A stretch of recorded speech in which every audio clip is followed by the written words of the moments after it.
Before we get into it, there are a few key points that should be covered. First off, we have strategically organized the order of our evaluations from least to most fatiguing to ensure that the test results are as accurate as possible. Also, keep in mind that we have given our athlete a minimum of 5 minutes rest between each of the following tests, with the exception of an 8-minute rest between the third and fourth tests, as the movements are more fatiguing. Finally, before we started, we asked our athlete to perform some quick, dynamic stretches to help him warm up.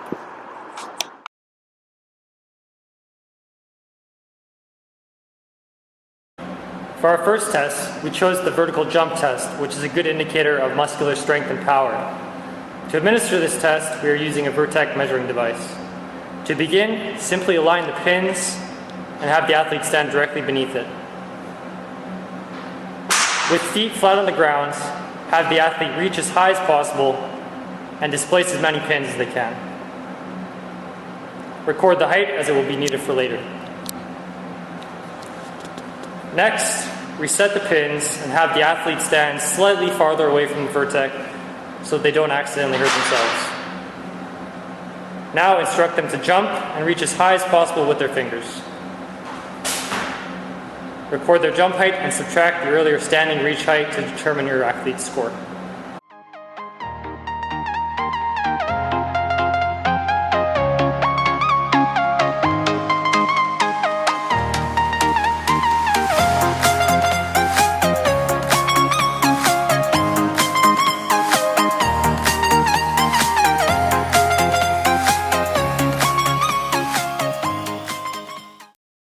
For our next test, we chose the T-test.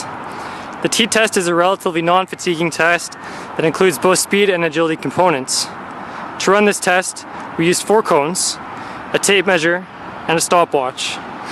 We arranged the cones so that cone A and cone B are 9.2 meters apart, and cone C and cones D are 4.6 meters on either side of cone B.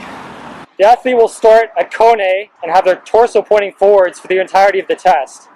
On the go signal, the athlete will sprint from cone A to cone B, shuffle to the left 5 yards to cone C, shuffle to the right 10 yards to cone D, then shuffle another 5 yards back to cone B. Finally, the athlete runs backwards to cone A and the time is recorded.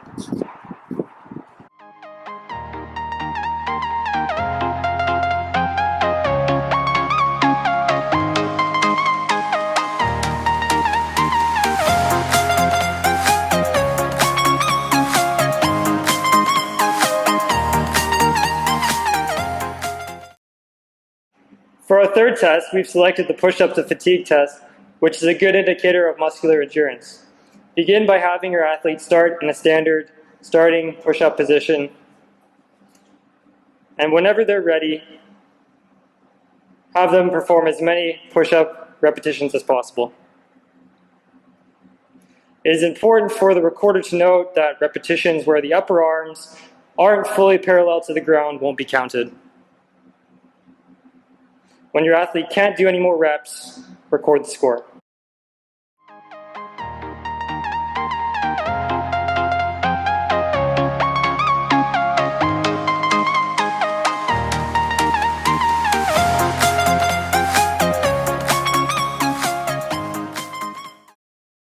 To conclude our evaluation, we've chosen the 300-yard test, which is a great way to gauge anaerobic capacity.